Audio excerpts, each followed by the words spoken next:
Effectivement, ce que je suis venue vous dire ce soir, c'est que le vivant est absolument génial.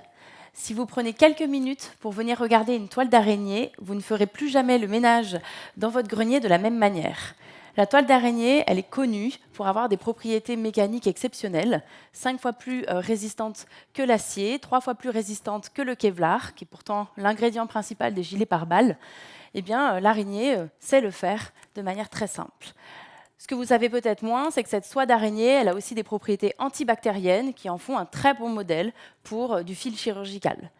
Cette toile d'araignée, elle a également des propriétés de camouflage acoustique. Cette toile d'araignée, elle est utilisée par certaines araignées pour voler à 4 km d'altitude et à une centaine de kilomètres des côtes. Et là, je ne vous parle que du produit fini. Je ne vous parle pas de la manière dont l'araignée le fabrique dans son abdomen.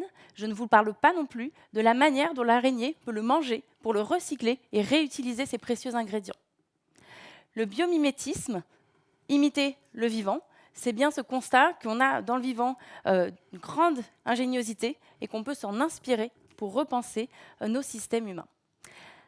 Vous avez probablement des exemples en tête. Souvent, c'est de l'ordre de l'anecdote, de la découverte un petit peu astucieuse, très ludique.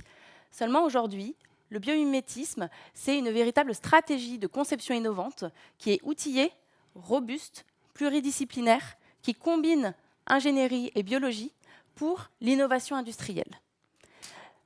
Et ça a déjà des résultats très concrets.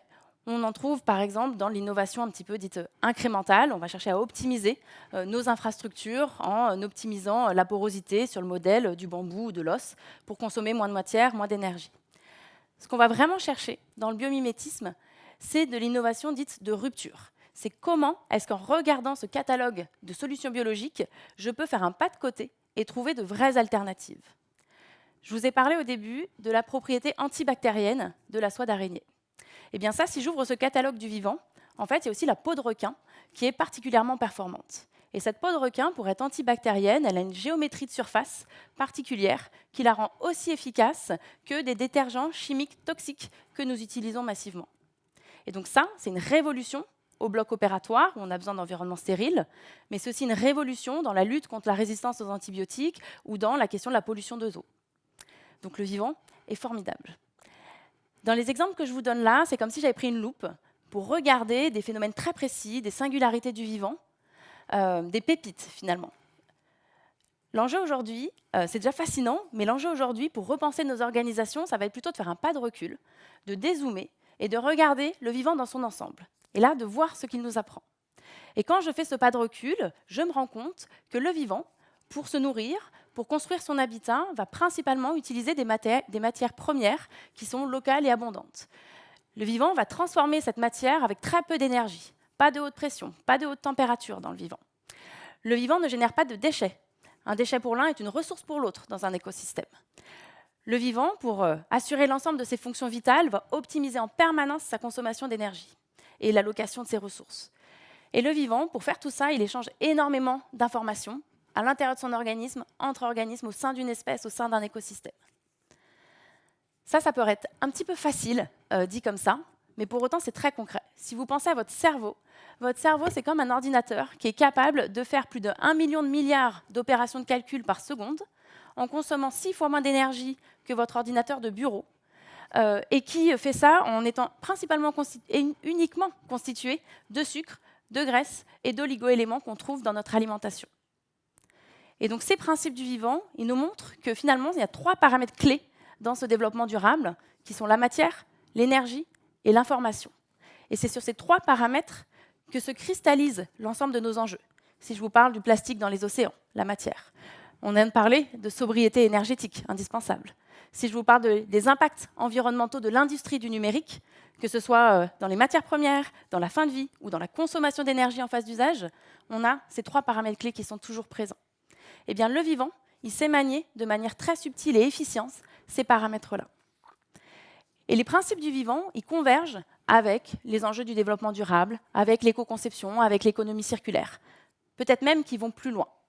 Eh bien, c'est une bonne nouvelle, parce qu'on a sous nos yeux des exemples très concrets de systèmes qui sont productifs et écologiquement compatibles, que sont ces organismes vivants. Et ces organismes vivants, ça fait 3,8 milliards d'années qu'ils sont présents, et qu'ils ont colonisé l'ensemble des recoins de notre planète. Même les endroits qu'on pensait les plus hostiles à la vie abritent des oasis de biodiversité. Et donc ça, c'est un véritable enseignement. Le vivant, face à des problématiques qui sont globales, qui sont communes à tout le monde, des enjeux globaux, qui sont se nourrir, se déplacer, communiquer, se protéger. Pour l'ensemble de ces questions qui sont globales et primordiales, a développé une diversité de solutions locales et adaptées à un contexte. Chacune de ces solutions est le fruit d'une histoire évolutive et d'un contexte environnemental. Donc le biomimétisme offre cette grille de lecture-là. Un exemple simple, le koala, c'est un champion de la digestion de l'eucalyptus. Et croyez-moi, ce n'est pas donné à tout le monde de savoir faire ça. Seulement aujourd'hui, on voit bien que ce régime alimentaire très spécifique le rend ultra dépendant à cette niche écologique et très vulnérable. Je ne peux pas m'empêcher de faire la métaphore avec la crise des composants électroniques aujourd'hui pour nos industries, par exemple. À l'inverse, le raton laveur est très polyvalent et il est capable de se nourrir de baies, d'insectes, de papillons, d'œufs. Et ce régime beaucoup plus polyvalent, force est de constater qu'il est beaucoup moins menacé d'extinction que le koala. Eh bien, le vivant explore en permanence cet équilibre entre être très performant, mais très spécialisé, ou au contraire, beaucoup plus généraliste et polyvalent. Et donc, on a tout un spectre de solutions pour chacune de ces fonctions vitales qui est explorée par le vivant. Nos entreprises, nos organisations, elles ont été créées et fondées sur des hypothèses d'abondance, sur des hypothèses de ressources naturelles qui sont gratuites, qui sont illimitées. Nos entreprises, elles sont régies par des indicateurs financiers qui gomment la complexité sous-jacente, qui gomment les impacts au changement climatique, la crise de la biodiversité. Et donc, on a des systèmes aujourd'hui qui sont monoperformance, extrêmement performants, mais très spécialisés. Et la question aujourd'hui, si on calcule l'empreinte, combien de planètes sont nécessaires pour soutenir le rythme de vie d'un Français, si on calcule le jour du dépassement, c'est bien que ces limites planétaires, elles sont très concrètes aujourd'hui. Et donc la question que doivent se poser nos organisations, c'est êtes-vous très adaptés au monde actuel ou bien adaptables au monde qui vient et au monde beaucoup plus incertain. Donc le biomimétisme au service de la transition écologique, c'est de mener ce genre de réflexion à cette échelle-là. Mais le biomimétisme ne serait pas tout à fait complet sans un dernier ingrédient. Et ça, vous allez le ressentir tout de suite si je vous propose un instant de remplacer une balade en forêt par une balade au milieu d'un champ de panneaux photovoltaïques. Si je vous propose de substituer les abeilles par des drones pollinisateurs.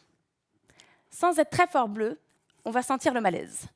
Parce que ce qu'on a oublié dans ce scénario tout technologique, c'est qu'Homo sapiens, c'est un membre du vivant. On en fait partie intégrante. Et donc, dans ce scénario tout technologique, c'est complètement utopique d'imaginer qu'on va s'extraire, s'affranchir finalement de ce vivant. Et donc, l'enjeu des enjeux dans cette transition écologique, c'est bien de chercher à repositionner, à réinscrire Homo sapiens et toutes ses activités dans des cycles compatibles avec les systèmes naturels. Et c'est vraiment ce vers quoi on tend. C'est ça qui fait sens, c'est ça qui devient même une évidence, tant pour un collaborateur que pour un citoyen. Et donc l'enjeu du biomimétisme aujourd'hui, c'est de nous proposer à la fois le manuel d'instruction, des réalisations concrètes sous nos yeux, qui nous montrent comment faire, mais c'est également la boussole qui nous donne le cap, la direction à suivre. Je vous remercie.